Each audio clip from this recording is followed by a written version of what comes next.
My name is Victoria, I'm 36, and that night the first thing I noticed was the smell of toner. Faint, metallic, still warm in the study where the printer hummed long after midnight.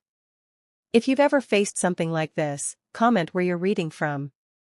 On the desk, 3 fresh pages slid into the tray. My eyes froze at the bottom line, my signature, only it wasn't mine. Withdrawal authorizations, $19,000, then $32,000. I touched the ink with my fingertip. Still damp. The guest room down the hall was empty. My cousin, who had been crashing with us for 2 weeks, was gone. His sneakers, his jacket, the duffel bag he carried everywhere, vanished. Drawers yanked open. Even the old photograph of us at Lake Chelan, once framed on the dresser, was missing. What remained was a single folded note on the pillow. Don't follow, Vic Mara says this is our chance. Please understand. My stomach lurched. It wasn't just money. It was everything, trust, family, safety, signed away in blue ink. Behind me, floorboards creaked. My daughter Anna, 12, stood in the doorway, hair mussed from sleep, oversized hoodie slipping off one shoulder. She squinted at the papers in my hands. What's going on? I swallowed, unable to answer. Anna stepped closer, her voice steady in a way that made her seem older than she was. Don't worry, Mom. I already looked into it. She pulled out a sleek phone I didn't recognize. With a few swipes, she opened a profile, a woman's face, stern, unsmiling. Beneath it, Marissa Hale, wanted in 3 states. Fraud. Conspiracy. Assault. That's Mara, Anna said flatly. She's not who she pretended to be. Before I could speak, heavy knocking shook the front door downstairs. I didn't know yet that in less than 48 hours, none of us would be the same.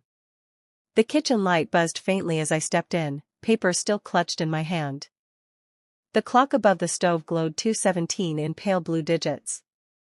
Anna slid into a chair without being asked, folding her arms on the table like we were about to hold a meeting. The smell of coffee grounds lingered from earlier. My cousin had brewed a pot around dinner time, leaving the filter unwashed. A half-empty mug still sat by the sink, ring of brown dried at the rim. I set the forged withdrawal slips on the table. These, I said, my voice low, are crimes. Anna leaned forward. I know. Her tone was disturbingly calm, like she'd been rehearsing. She tapped the screen of her sleek silver phone, pulling up another record. A transfer log, my account number, my forged signature, time-stamped at 11:42 p.m. My chest tightened. Where did you get this? Public access isn't hard if you know where to look, she answered. I tracked his calls too. The last one was to Spokane. A motel on East Sprague Avenue. Room 206. I blinked, stunned. My 12-year-old had details I hadn't even thought to ask for yet.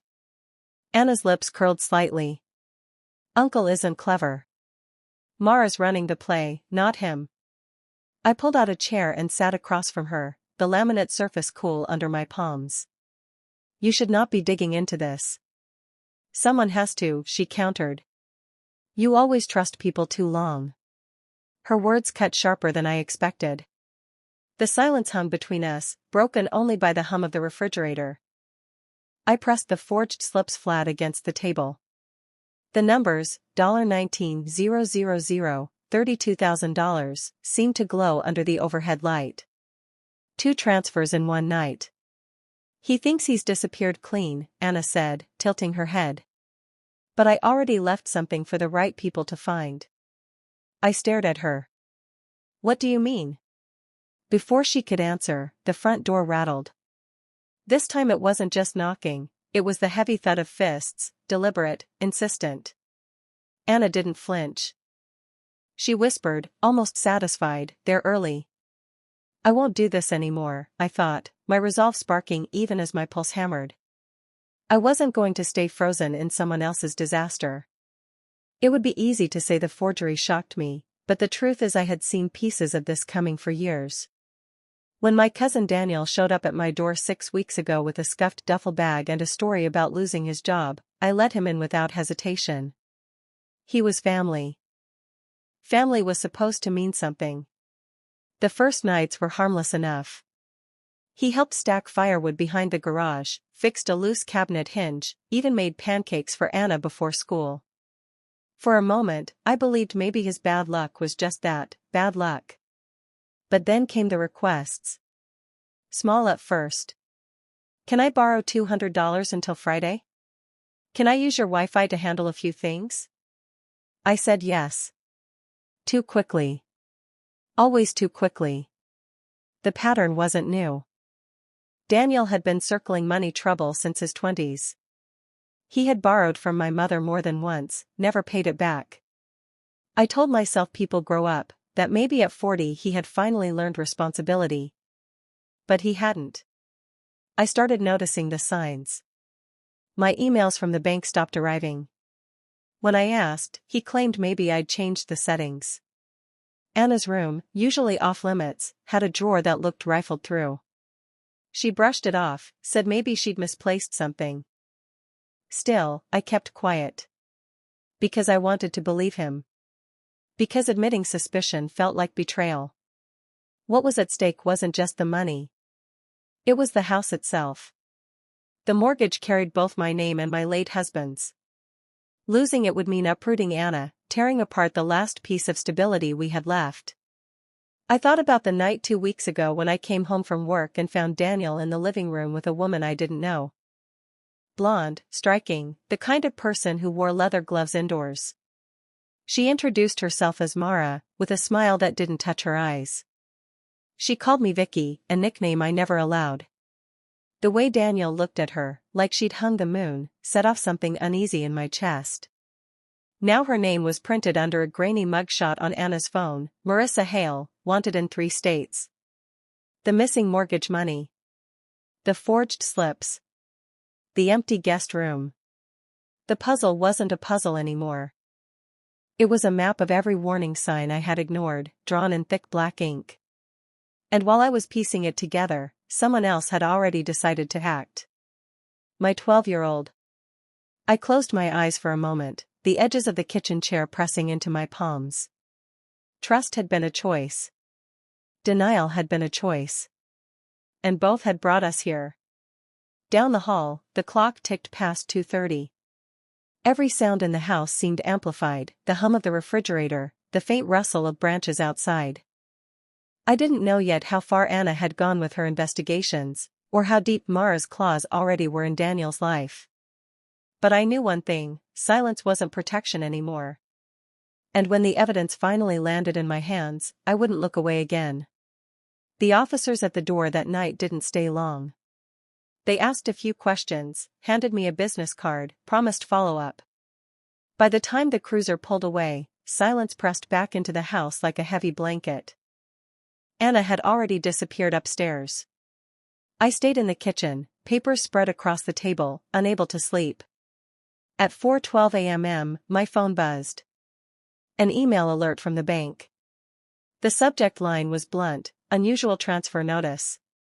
I opened it with shaking hands. Attached was a PDF statement showing a wire transfer of $51,000 to an account under the name Mara Hale. My name was signed at the bottom of the authorization. Only, once again, it wasn't my handwriting. I printed it out on the old HP in the study, the machine wheezing, paper curling slightly at the edges. When the page slid into my hand, it felt heavier than paper should. The forged signature was close, disturbingly close. But the loop on the V of Victoria was too wide, the slant of the A slightly off.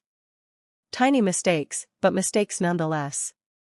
Scrawled in the memo line, Bridgeview Motel, room 206. I pressed my thumb over the ink, smearing it faintly. Proof, undeniable and physical, warm in my hand. I didn't realize Anna was behind me until she spoke. I told you, she said softly, almost without emotion. I turned. She stood in the doorway, her hoodie sleeves pulled over her hands, eyes fixed on the page. What exactly did you do? My voice sounded harsher than I intended. She tilted her head. I forwarded copies to the right people. Police. Fraud division. Even the motel's night clerk has it now. My throat went dry. Anna, you can't. I can, she interrupted, her voice firm. And I did. The words landed like the click of a lock. In that moment, something shifted. It wasn't just about Daniel, or Mara, or the money. It was about my daughter, 12 years old, making decisions that carried consequences I hadn't even begun to calculate. The statement trembled slightly in my grip. I could feel the truth pressing in, the choice wasn't mine anymore. It was hers. I folded the paper carefully, slid it into a folder, and whispered to myself, I make a choice. By the next morning, the edges of the printed transfer statement were already soft from being handled too much. I slipped it into a manila envelope, tucked it into my bag, and drove across town. The heater in the car wheezed against the February cold, a thin layer of frost still clinging to the windshield.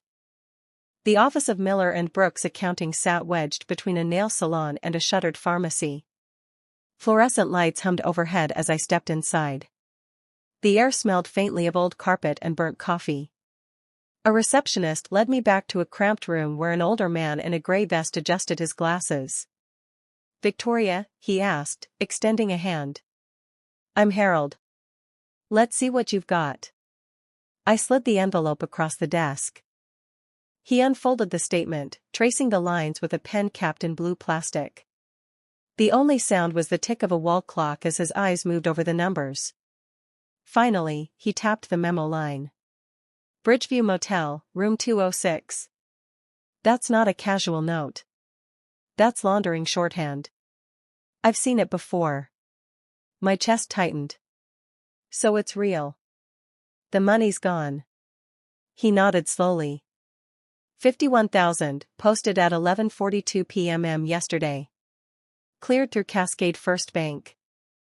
Unless you froze the account before then, and I'm guessing you didn't, it's already in their hands.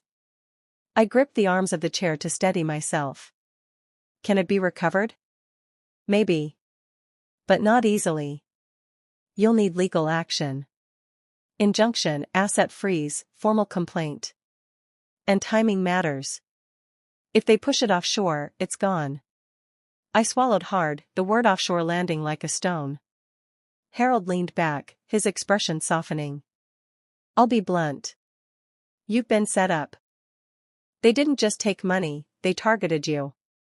And whoever this Mara is, she's not just pulling your cousin's strings.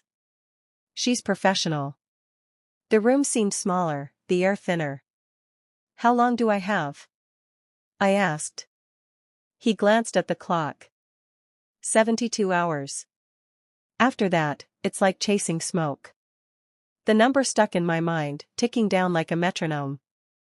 As I left the office, the envelope heavy again under my arm, I thought of Anna at home. The way she had said, I did. The way she hadn't flinched when the police came knocking. 3 days. That was all I had to turn suspicion into action. And for the first time, I knew exactly what I had to do next.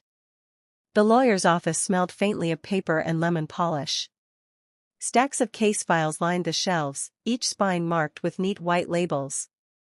A brass desk lamp cast a circle of light onto the mahogany surface where I laid down the forged slips and the transfer statement.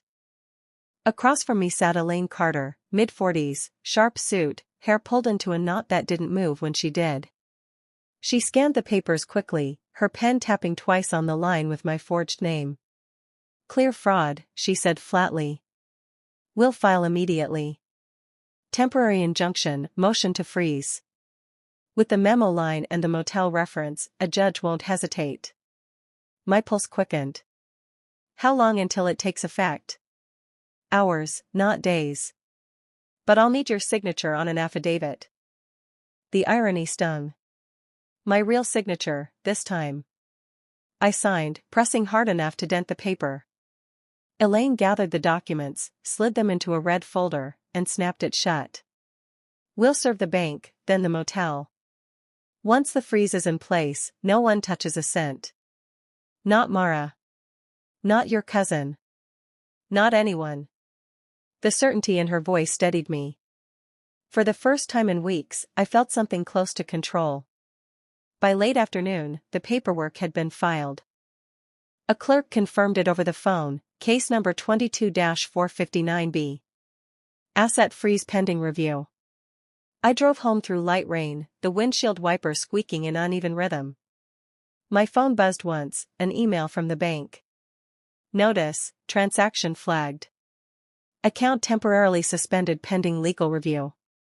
The words pulsed on the screen like a heartbeat.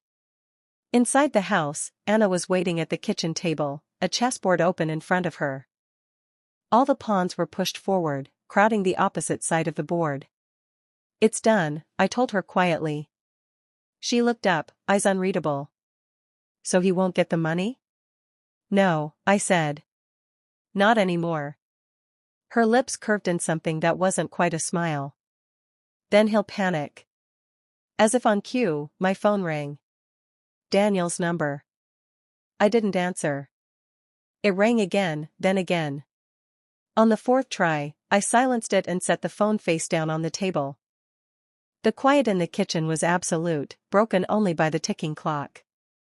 For the first time I realized Anna was right. Somewhere out there, my cousin had just discovered the lever had shifted. And this time, it wasn't in his favor. The shock would hit him like a slap. And I was ready for it. By morning, the fallout had begun. At 7:26 a.m., my voicemail pinged with 3 new messages. Daniel's voice came through the speaker, frantic, rising higher with each attempt. You don't understand, Vic, this isn't just me. You've ruined everything. Click. Pick up. For God's sake, pick up. We can fix this if you just stop. Click. You think you're safe now? She's not going to let this go. Click. Silence. I deleted them without listening twice. The injunction had teeth. The bank confirmed in writing that the $51,000 transfer was frozen, pending investigation.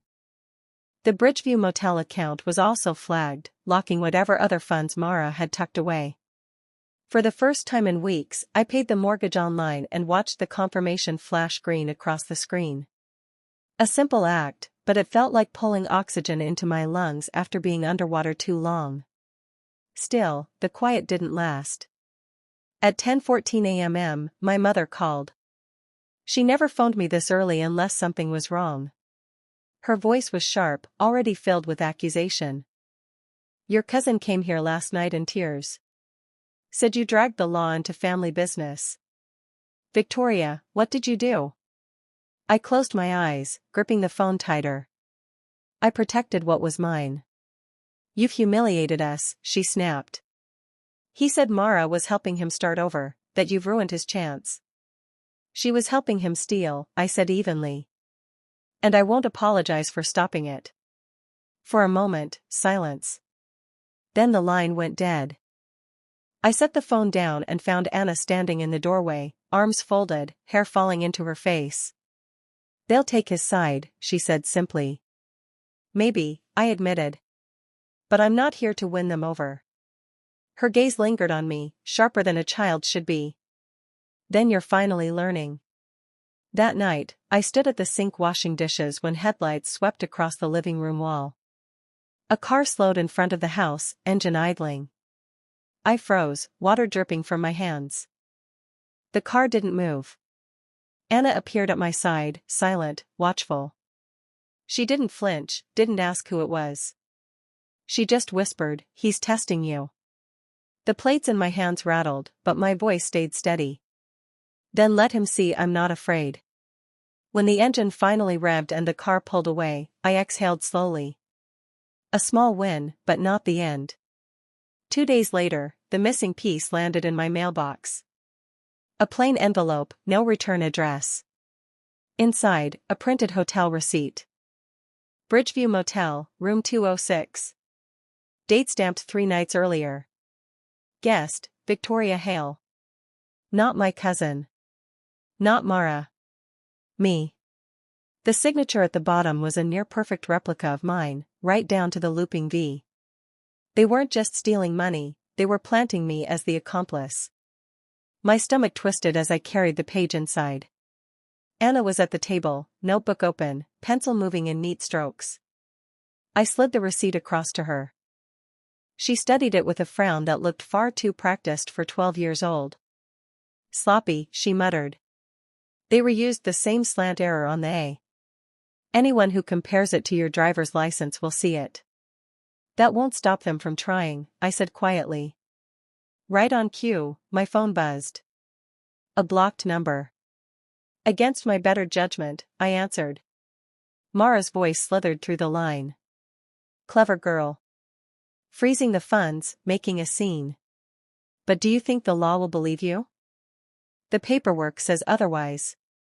I glanced at the receipt, its paper thin as onion skin. Forgery leaves fingerprints, I said. So do motel cameras. Her laugh was low, humorless. You sound braver than you feel. Let's see how long that lasts. The line clicked dead. For a long moment, I stood still, pulse hammering in my ears. Then Anna's voice broke the silence. She's bluffing, she said simply, as if discussing a chess match. They've lost the board. All that's left is distraction. I wanted to believe her.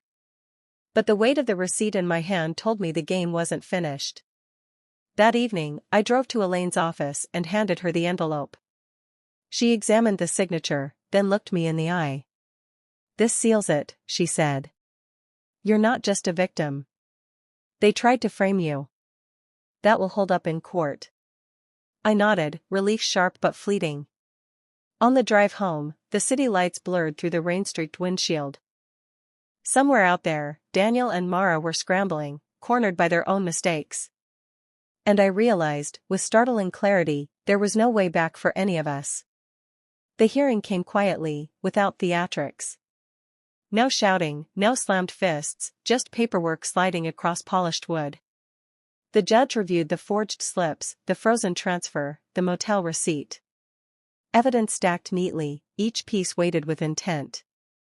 When the decision landed, it was simple: funds restored, assets seized, investigation ongoing. My cousin would face charges. Mara already had enough warrants to keep her name echoing through courthouses for years. I didn't smile. I didn't cry. I just breathed. Back home, the house was still. Rain tapped against the window, steady as a metronome. Anna sat at the table with her notebook closed for once, a pencil resting untouched beside it. Is it over? She asked. For us, yes, I said. Her shoulders dropped, the first sign of childhood I'd seen in weeks. She got up, padded upstairs, and shut her door without another word. In the silence, I gathered the papers, the forged authorizations, the receipt, the transfer statement, and slid them into the fireproof safe with our birth certificates and insurance documents. I turned the key slowly, the lock clicking into place like punctuation at the end of a long sentence. Boundaries aren't loud. They're not battles. They're doors you choose to close and locks you decide not to hand out anymore. I canceled the guest room key. Changed the alarm codes. Stopped answering calls from relatives who still tried to paint Daniel as the victim. Now, my mornings are smaller but cleaner. Coffee in a chipped mug, Anna humming faintly upstairs, bills paid with my own hand. In 3 months, I plan to take her to the coast. Nothing dramatic, just the two of us, the sea air, a rented cabin where the only signatures are on postcards. I sit at the kitchen table, the safe humming quietly in the corner like a heart with secrets sealed inside. The rain has stopped. The air feels clear. And I remind myself, the quiet isn't empty. It's mine.